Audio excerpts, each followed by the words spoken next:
Veterans Day approaching on November 11th, our next guests are here with news of a program that helps vets every day, not just for the holidays.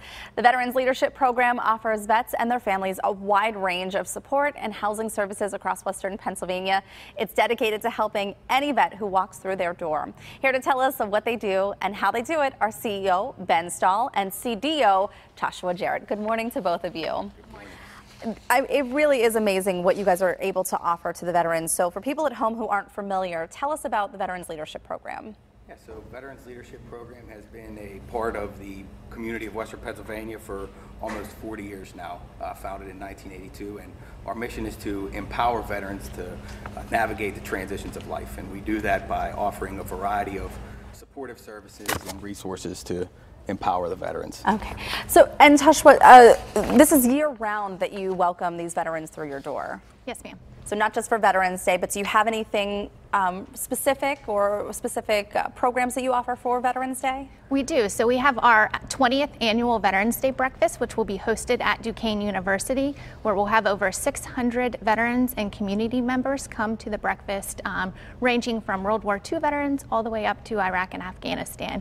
We will also be participating in the Pittsburgh parade, where we'll have different floats. We partnered with the Pittsburgh Jeep Club and our veterans, our clients, our community partners. The Veterans Leadership Program staff will be participating in the parade, walking, handing out swag as well as candy to the parade participants. So fun. Ben, I hate to ask you again, but we were having a little bit of audio issues. So just tell us again what exactly you guys do daily for the veterans. Absolutely. We provide housing, employment, and supportive services for veterans in 20 plus counties here in Western Pennsylvania. So that could range from anywhere of, utility assistance, keeping the light bill on when you have a shutoff notice, permanent housing programs, and employment programs for veterans with disabilities. So really a broad spectrum of services to help a veteran maintain and achieve self-sufficiency. So how do they find this help? Do they just show up? Do they call? How can they get the resources they need? Yeah, we have veterans walk in every day.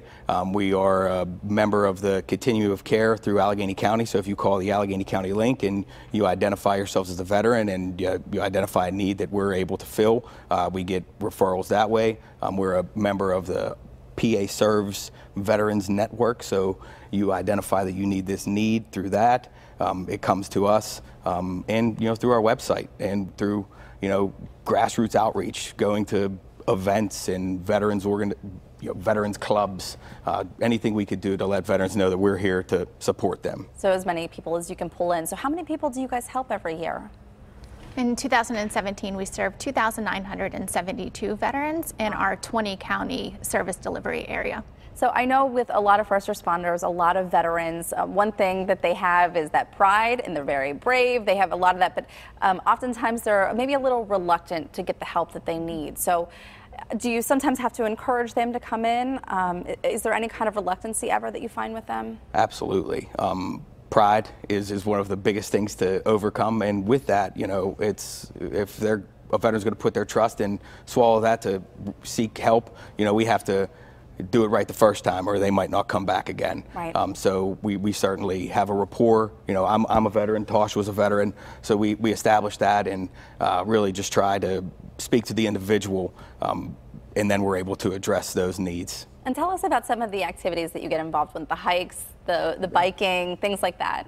Right, so we saw an emerging need with the veterans that we serve that they were lacking that camaraderie, that connectivity that they're so used to when they serve in the armed forces. So we've developed a bike ride, which you start here in Point State Park and land in Washington. 335 miles.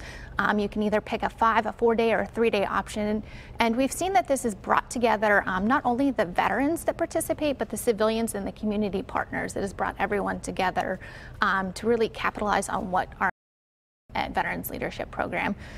If you're not a cyclist like myself, but do like to participate in extreme sports, for instance, running or hiking, we have developed the Crucible Hike, which is an extreme hike. It's 70 miles over 3 days, and it has also brought everyone together in the community. It's fantastic. And what kind of initiatives do you guys have to raise funds? Because that always comes, that's the biggest thing, right? In order to provide these programs, we need funding. Yeah, so we have an annual gala tribute to veterans where we, this past year, most recently, sought nominations from the community for veterans who they felt deserved recognition. So we were able to honor 12 veterans at our event around Memorial Day.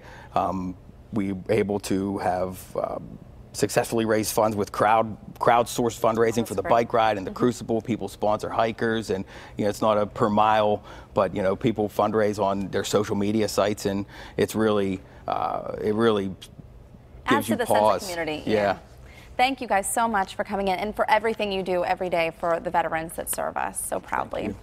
Learn more on what the Veterans Leadership Program of Western Pennsylvania has to offer. You'll find them in the Strip District. We also have information online. We'll have the contact info at kdka.com/PTL.